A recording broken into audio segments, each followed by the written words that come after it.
Pertama-tama, eee, saya kelas 4 atau kelas 4 atau 5 SD, ibu saya, eee, pergi kerja jauh dan saya dititipkan sama ibu ke orang ini. Bapak udah nggak ada, dan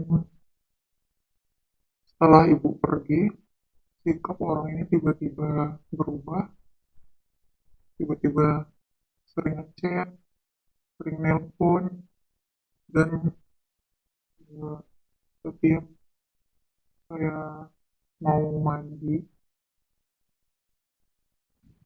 dia selalu bilang dia ngeliatin saya, bahkan sampai saya di kamar pun dia selalu bilang dia ngeliatin saya pakai baju, dia selalu bilang dia merhatiin semua tubuh saya. Saya nanya ke dia, maksud kamu apa seperti ini? Tapi dia selalu bilang, saya ingin ngejaga kamu. Kamu dititipkan sama ibu kamu ke saya buat saya jaga. Dia selalu berkata seperti itu. Tapi saya merasa itu bukan menjaga. Tapi pada saat itu saya tidak bisa bercerita ke siapa-siapa. Karena posisinya juga dia selalu mengancam saya untuk tidak bercerita ke siapa-siapa. Dia selalu mengancam bakalan menyebarkan video saya. Dia bilang pernah memvideokan saya mandi atau bahkan di kamar tanpa busana. Dia selalu mengancam hal itu, ingin menyebarkan video itu. Saya bingung untuk cerita, saya sering keluar rumah ke teman-teman saya karena saya tidak nyaman. Setiap malamnya dia selalu mengetok pintu kamar saya, memanggil saya, dan mengucapkan kata-kata yang menjijikan. Saya selalu ketakutan. Setiap hari saya sering keluar tengah malam ke teman saya sering ke rumah saudara saya, supaya saya bisa aman, bisa tenang. Tapi dia malah memutar balikan fakta. Dia bilang ke kakak saya keluar main sama cowok, saya keluar jual diri, saya dibilang pelacur. Dia ngomong ke kakak saya pelacur. Sampai pada suatu ketika kakak saya mempercayai itu, dan kakak saya memanggil saya dan menampar saya. Dia menampar saya dan dia bilang saya pelacur.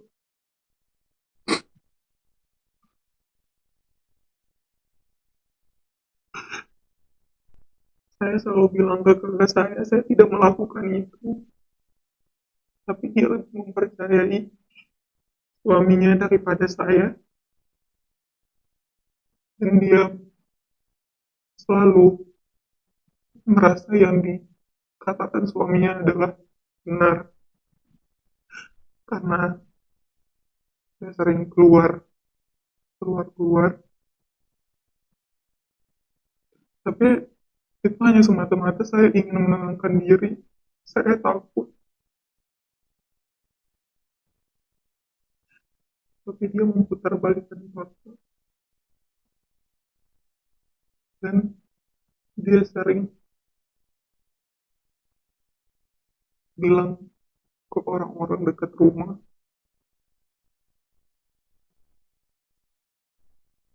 menjelek-jelekan saya, sampai setiap saya keluar dari rumah selalu dicap buruk sama orang lain, sama tetangga. Mereka selalu ngatain saya pelacur.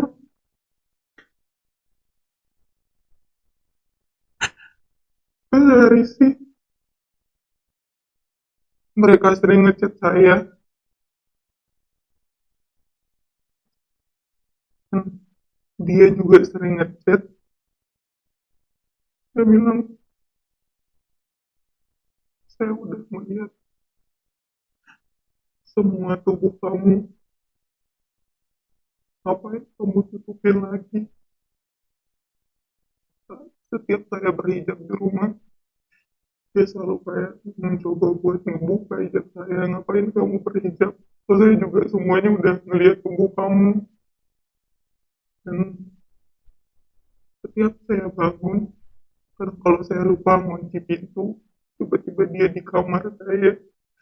Saya bangun, tiba-tiba dia udah berdiri di depan saya. Kadang saya lagi nggak pakai hijab, pakai baju, kayak baju pendek. Saya ngeliat dia, saya langsung tutupin pakai selimut, dia tarik selimutnya.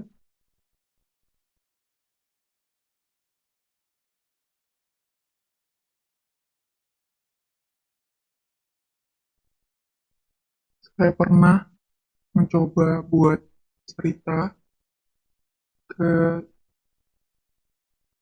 sepupu saya cerita dan saya bilang, jangan kasih tahu siapa-siapa,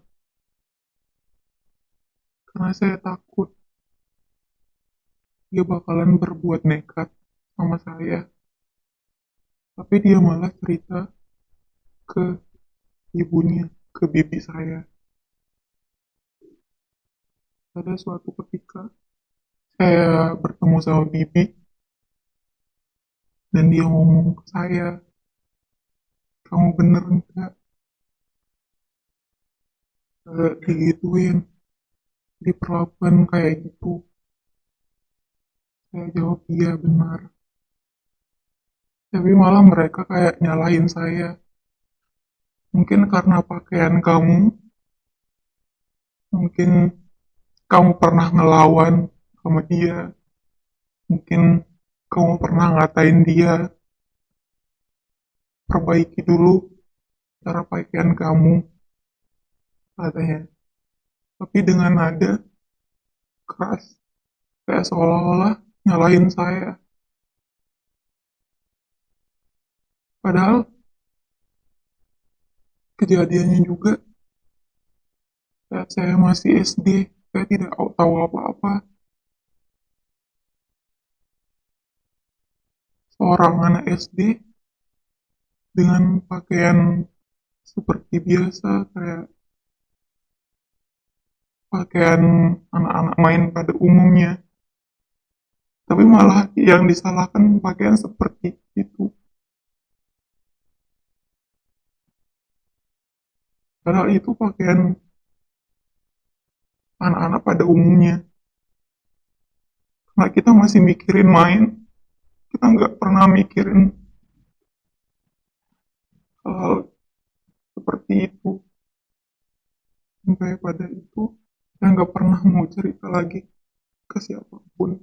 Karena saya takut mereka bakalan nyalahin saya.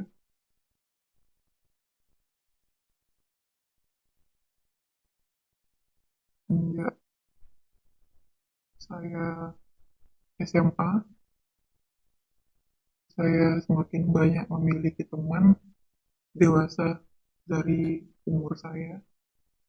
Saya selalu cerita ke mereka, saya cerita ke mereka, dan mereka memberi saran untuk berobat ke psikolog.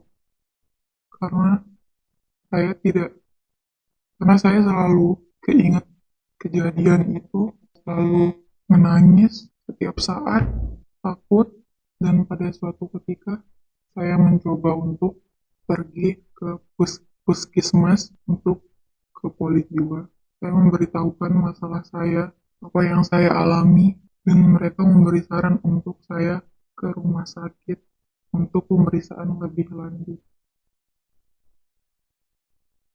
Lalu menangis tiba-tiba, ketakutan, gemeteran, mendengar bisikan, lalu mikir buat pernah mencoba untuk bunuh diri, halusinasi berlebihan, gak bisa mengontrol diri sendiri, marah tiba-tiba, nangis tiba-tiba.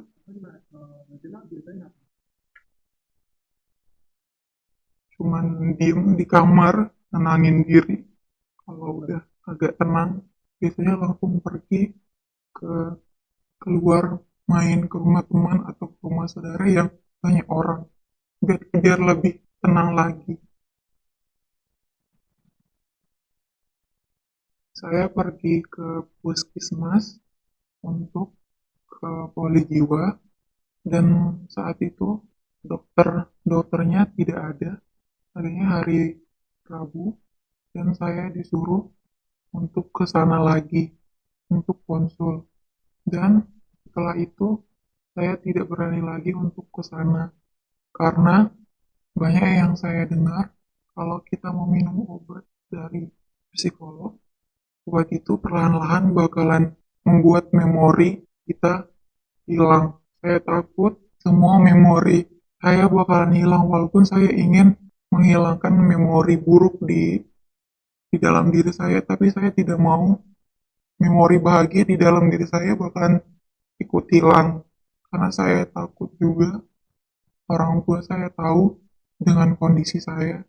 Saya takut pelakunya juga tahu dan malah memperburuk. Tapi setelah 2 tahun, keadaan saya malah lebih parah. Bukan nangis, sering nangis, sampai 3 bulan saya tidak bisa tidur. Saya selalu ketakutan, setiap malam saya tidak bisa tidur. Saya ketakutan, saya selalu mendengar orang itu mendatangi saya setiap malam, menelpon saya takut. Dan pada suatu ketika saya pergi lagi untuk ke puskesmas, dan saya disarankan untuk dirujuk ke rumah sakit. Setelah 2 tahun saya datang ke puskesmas lagi, saya menceritakan semuanya. Saya bilang saya pernah datang dulu 2 tahun yang lalu, tapi saya bilang saya tidak jadi ke sini karena saya takut kondisi saya bakalan lebih buruk lagi. Saya takut orang tua saya tahu dengan kondisi saya takut orang-orang di sekitar saya malah menyalahkan saya seperti bibi saya menyalahkan saya. Setelah saya berani untuk memeriksakan diri ke dokter, saya jauh lebih tenang dan tidak merasa sendiri lagi, dan tidak merasa memendam semuanya sendiri. Saya lebih mempunyai semangat lagi, lebih mempunyai semangat untuk hidup lagi. Dan setelah saya konsul, saya tidak merasa bersalah lagi atas apa yang terjadi di hidup saya. Saya tidak terpuruk lagi, ya jauh merasa lebih baik dari sebelumnya. Ternyata ketakutan yang saya pikirkan dulu ternyata tidak, karena saya selalu melihat di video orang kayak di TikTok gitu, mereka selalu bilang memorinya banyak yang hilang karena obat dari psikiater. Tapi nyatanya saya mengalami tidak seperti itu. Saya masih seperti biasa, tapi lebih tenang, bisa mengontrol diri, tidur juga sudah semakin nyaman, tidak seperti biasanya, dan tidak selalu mengingat kejadian itu. Buat teman-teman, buat teman-teman yang merasakan hal yang sama seperti saya, harus berani untuk melawan, harus konsultasi ke orang yang profesional. Mereka tidak akan menghakimi kita, mereka akan menjaga identitas kita. Jika kita merasa takut akan orang lain tahu, mereka akan menjaga kalian tidak perlu takut untuk menceritakan semuanya. Jangan selalu merasa bersalah, jangan selalu menyalahkan diri sendiri, karena kita tidak salah. Kita harus berani bercerita ke keluarga terdekat kita. Jika tidak bisa menceritakan itu ke keluarga, cobalah untuk bercerita ke tenaga profesional.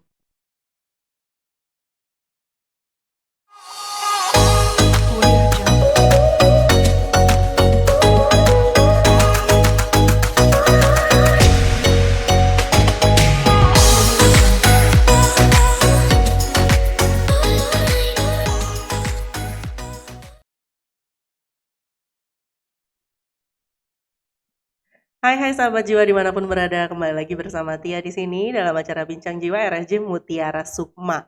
Spesial pada episode kali ini kita sudah mendengar ya storytelling dari salah satu pasien Dr. Rizky ya. Oh kita belum kenalan nih, belum dikenalin. Narsum kita pada hari ini ada Dr. Rizky. Boleh say hi dulu dok, disapa dulu sahabat jiwa di rumah. Udah gitu aja dok. Oke, dokter. Menarik pada episode kali ini kita membahas dari storytelling korban ya, bisa dibilang korban. Salah satu korban pelecehan yang kebetulan juga sebagai pasien dokter ya. Dari perbincangan itu yang menariknya, bukan menarik ya gimana ya. Sering banget dia juga dengar gitu. Si pelaku ini seolah-olah kayak obses ya sama korbannya sampai nguberin, lalu ngancem. Apakah orang-orang yang melakukan hal seperti itu, si pelaku ini bisa kita jadikan atau kita bisa bilang dia ini adalah kelainan mental? Gimana tuh dok? Ya, baik. Jadi mungkin tema kita saat ini sedang hangat-hangatnya ya, mungkin khususnya warga NTB ya. Jadi Iya. Tema ini kita angkat agar mungkin masyarakat umum lebih bisa mengerti dari sudut pandang korban ya. Oke. Ya.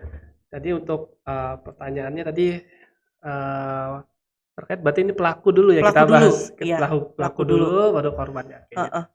Ya, jadi sebenarnya ada beberapa kepribadian ya. Ada beberapa kepribadian seseorang itu erat kaitannya dengan berhubungan dengan kriminal ya. Nah, namun tidak semua pasien dengan gangguan mental itu terjerumus atau berhubungan dengan tindakan kriminal.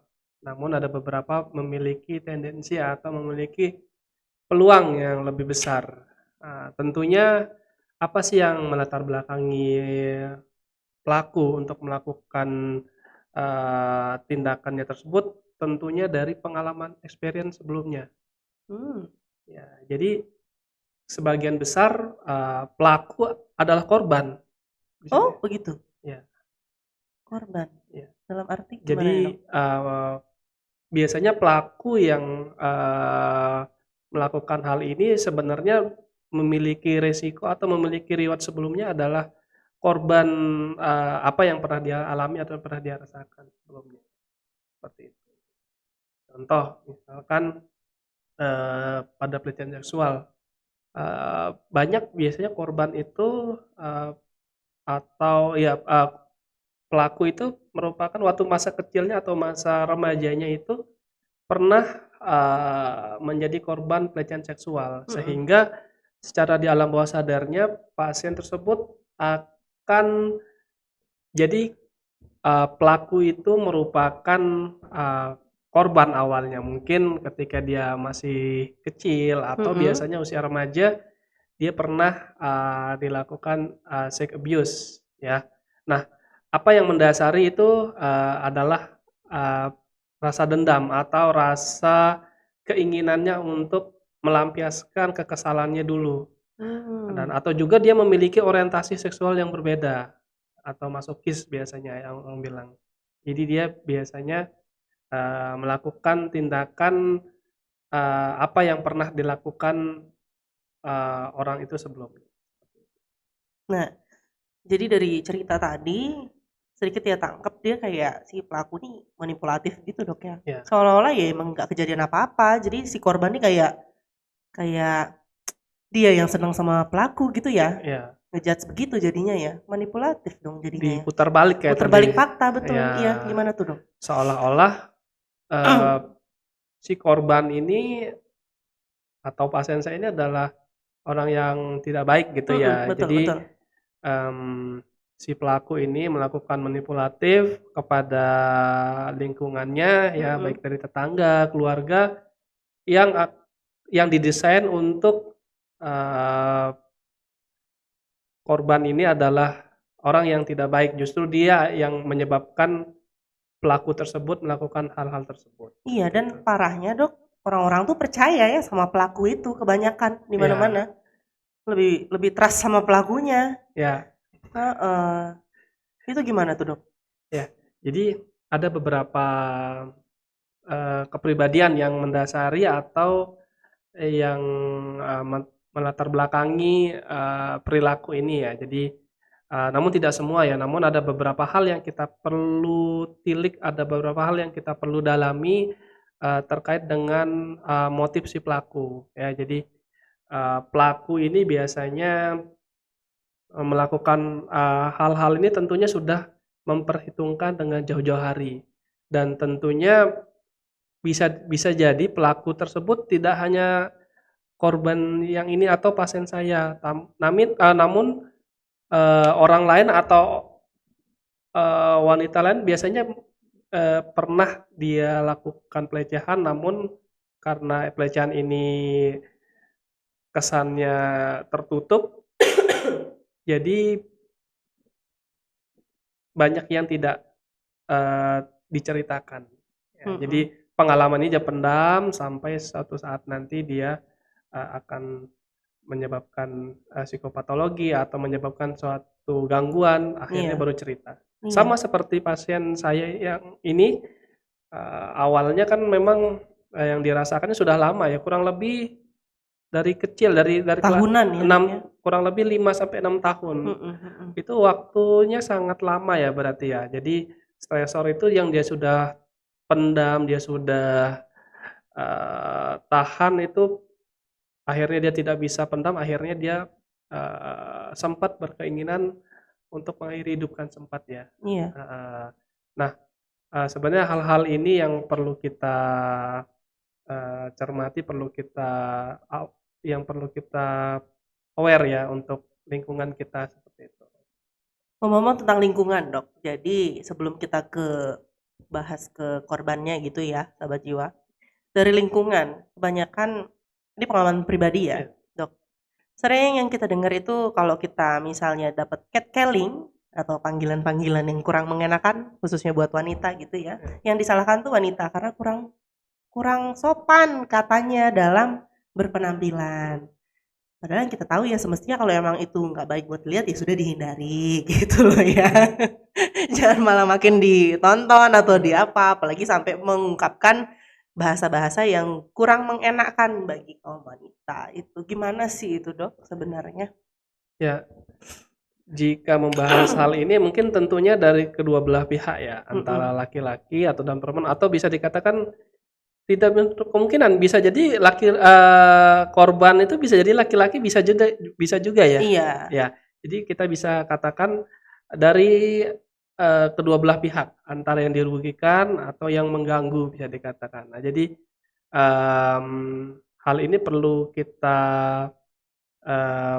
pahami bahwa ada beberapa barrier atau beberapa yang perlu hal kita cermati, seperti misalkan kalau kadang si pelaku misalkan memanggil satu yang tidak senonoh, atau mungkin ya berperilaku atau keinginan untuk mengganggu, itu sebenarnya bisa ditahan atau bisa dikurangi tentunya dengan pertama memaknai bahwa wanita atau perempuan itu merupakan seseorang yang harus dilindungi seharusnya. Iya. Itu harus yang dalam mindset seorang laki-laki misalkan seperti itu. Jadi dia harus memiliki mindset bahwa ya wanita itu harus sebenarnya dilindungi, bukan justru ya walaupun walaupun settingannya bercanda, cuma jika hal ini terus diulang-ulang maka kan orang tersebut jadi tidak nyaman ya yang dipanggil atau sebagai korban seperti itu. Nah, namun di sisi lain juga mungkin dari sisi korban atau mungkin lebih banyak perempuan ya, catcalling itu, tentunya juga harus membatasi diri. Tapi, kita memiliki persepsi yang berbeda-beda, setiap orang memiliki persepsi yang berbeda-beda, apakah pakaiannya ataukah perilakunya yang mengundang seperti itu. Namun, setiap masing-masing orang harus memiliki, eee mawas diri yang baik, seperti Iya, itu. saling introspeksi ya, Iya, bener ya, benar. antara laki-laki dan perempuan juga Tentunya gitu, ya, heeh. Jadi saling lah. Kalau dari segi korban gitu, eee, wanita itu kayaknya kalau bahas tentang khususnya pelecehan gitu ya, kebanyakan diem. ya, Karena apa? Ya kalau kalau dia pribadi ya, malu malu, jelas malu. Padahal itu bakal jadi bom waktu dong ya. Kenapa sih kayaknya susah banget orang-orang itu kayak apa ya, percaya gitu loh bahwa kejadian itu memang bener ada. ya, Malah dia percaya sama pelakunya kadang-kadang karena, "Wah ngapain sih kamu kayak gitu? Jangan-jangan kamu yang suka sama dia tuh, makanya kamu mhm, terlalu obses sama dia. Kamu ngira dia itu suka sama kamu lah, makanya dia pegang-pegang kamu," kayak gitu. Padahal kita ini adalah korban, gitu dong. Jadi intinya kenapa sih susah banget ya buat speak up dong? iya. Oke, speak up berarti untuk mengungkapkan berarti Mhm, ya. Jadi mengungkapkan sesuatu yang, kita tidak sukai, sesuatu yang kita tidak senangi ya.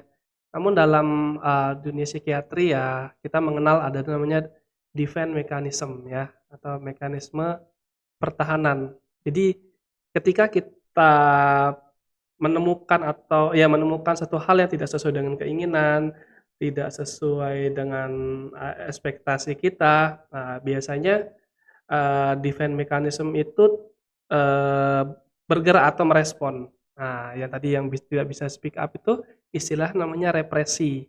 oke, Oke, represi. represi. Represi itu adalah suatu mekanisme pertahanan, kita ketika menghadapi suatu masalah. Mhm, Sebenarnya, represi ini merupakan suatu mekanisme pertahanan kita itu yang baik. Namun, jika porsinya terlalu banyak, jadi setiap ada masalah dia melakukan represi atau dia, berdiam diri, lebih baik dia memendam daripada speak up.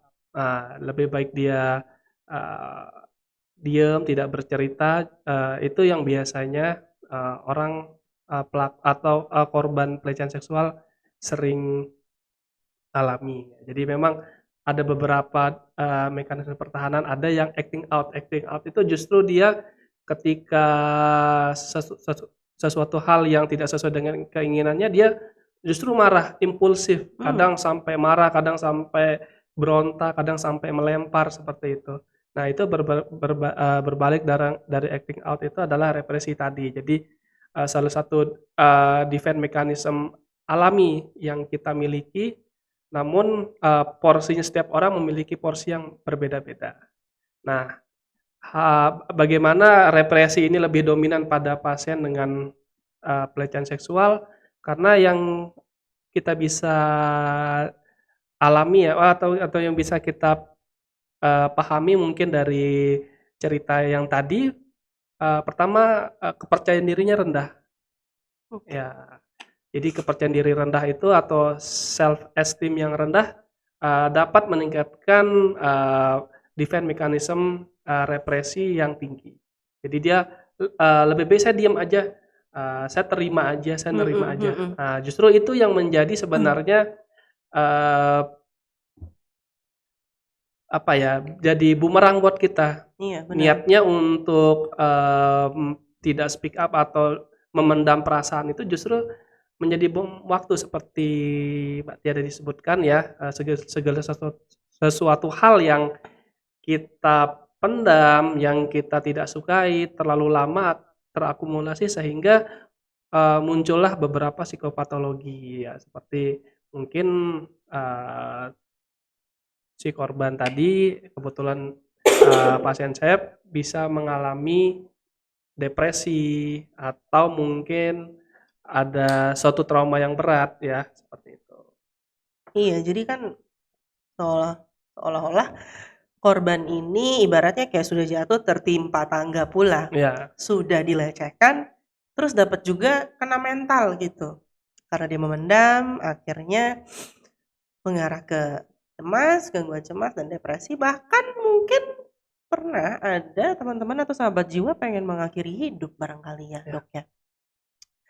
Itu sebenarnya cara mengatasinya sih, Dok. Sebenarnya bagaimana sih di lingkungan deh pertama gitu. Kalau kita menemukan siapa tahu ada keluarga atau sahabat kita cerita kayak gitu, kita nanggepinnya gimana sih seharusnya? ya.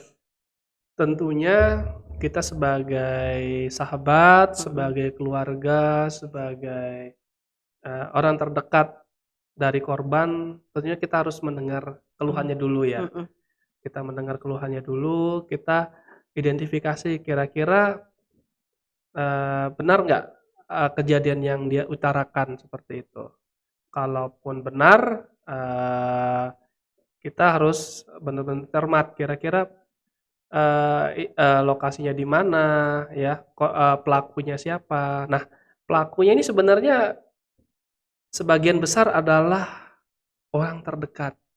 Oh, Orang terdekat, kadang paman, Iya.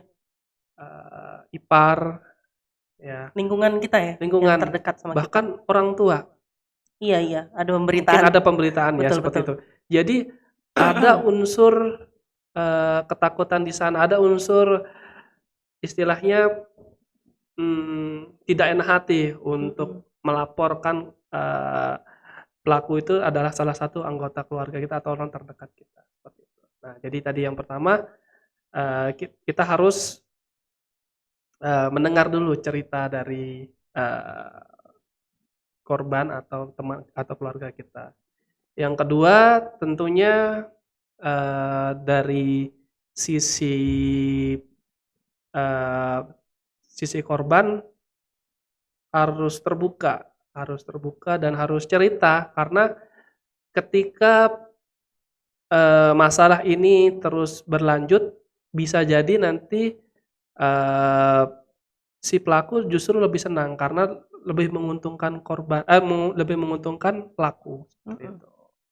Contohnya maksudnya menguntungkan gimana, Dok? Ya, contohnya kalau seandainya korban tidak bercerita atau korban tidak melapor ke orang terdekat atau ke temannya, justru itu menjadi berita baik untuk si pelaku. Jadi lebih melakukan tindakannya lebih ekstrim lagi, bahkan mungkin sampai menghamili atau sampai lebih dari itu. Sebenarnya itu kayak rahasia kelam ya. Ya, rahasia kelam. Sesuai judul kita, rahasia kelam. Karena apa ya? Ada emang based on true story nih, Dok. Ya. Dari pengalaman pribadi, teman terdekat.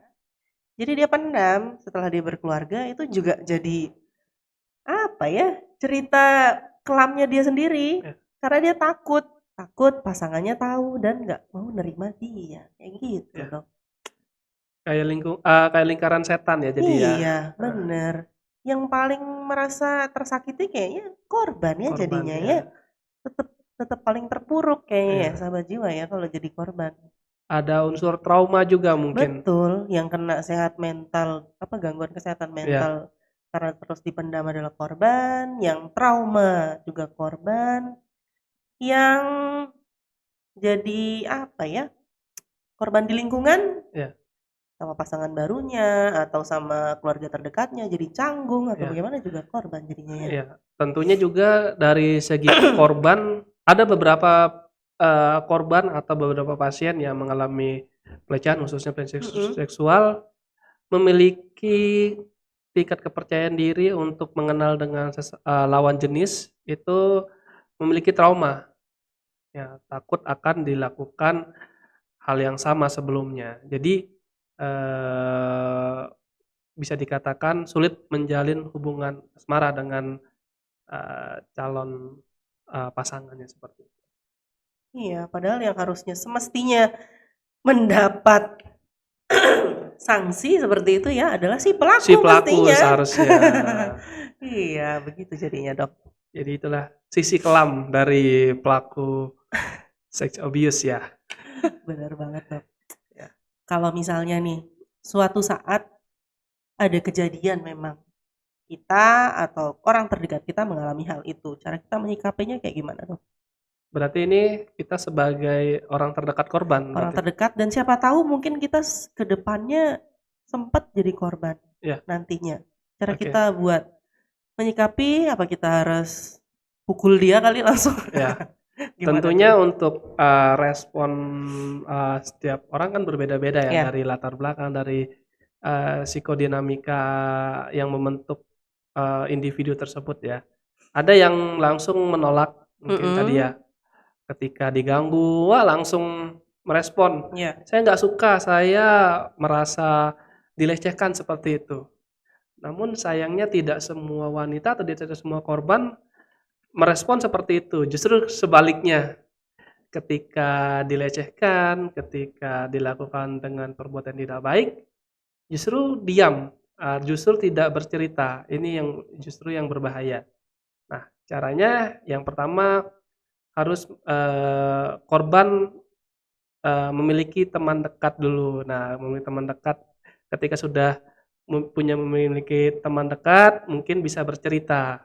Karena biasanya jika kita laporkan ke orang tua, apalagi ya orang tua, pasti akan kemungkinan pertama saya malu, berpikirnya seperti itu. Yang kedua, akan menjadi dicap sebagai orang yang nggak baik mungkin. Betul. Ya, seperti itu. Namun setelah pandangan video ini tentunya masyarakat harus memiliki pandangan yang berbeda terkait setelah ada dilakukan pelecehan. Yang pertama itu harus speak up ya. Ya. Hanya satu, speak up, karena ketika kita tidak berdaya, ketika kita tidak bisa melawan, maka korban akan yang tadi seperti yang saya sebutkan, si pelaku justru lebih senang dengan kita, akan melakukan satu hal yang lebih berbahaya dari itu. Karena dianggapnya wah lemah nih sasaran Lemah, saya. betul. Bisa Ya. saya lebih berdaya lagi gitu. Sahabat jiwa, kalau misalnya tidak ada lagi yang trust atau nggak ada teman cerita gitu, Dok ya. Kita di RSJ Mutiara Sukma juga punya loh layanan konseling 24 jam ya, Dokter ya. Tentunya solusi ya itu ya. Iya. Di RSJ Mutiara Sukma juga punya aplikasi namanya Mutiara Sukma dalam fitur Lapor Budir. Lapor Budir ini merupakan singkatan dari layanan pencegahan orientasi bunuh diri. Sahabat jiwa bisa konsultasi 24 jam, bisa via telepon maupun WhatsApp dengan psikolog RSJ Mutiara Sukma. Jadi daripada sahabat jiwa memendam itu semua, mau cerita ke orang terdekat, ke sahabat atau keluarga, mungkin gak ada yang percaya karena gak ada buktinya, malah kita makin dijudge gitu ya. Dengan kita konsultasi ke tenaga profesional yang sudah jelas-jelas pasti profesional lah, Dok ya, sesuai namanya, seperti psikiater, psikolog, dan perawat spesialis jiwa yang sudah tahu ilmunya seperti apa. Setidaknya kita sudah berani untuk speak up, berani untuk cerita, ada yang nggak nyaman loh di saya ini gitu. Sebagai tindakan awal supaya nggak dipendam terus, nanti malah jadi bom waktu, akhirnya mengarah ke gangguan kesehatan mental kayak gitu, Dok ya. Tentunya kerahasiaan identitas dijamin ya. Wah, pasti jelas. 1000% itu. 1000%. Kita jamin ya. Kita pastikan semuanya tentang apa ya? Rekam medis pasien ya khususnya ya. Track record semua pasti dirahasiakan. Jadi jangan khawatir sahabat jiwa kalau mau konsultasi langsung.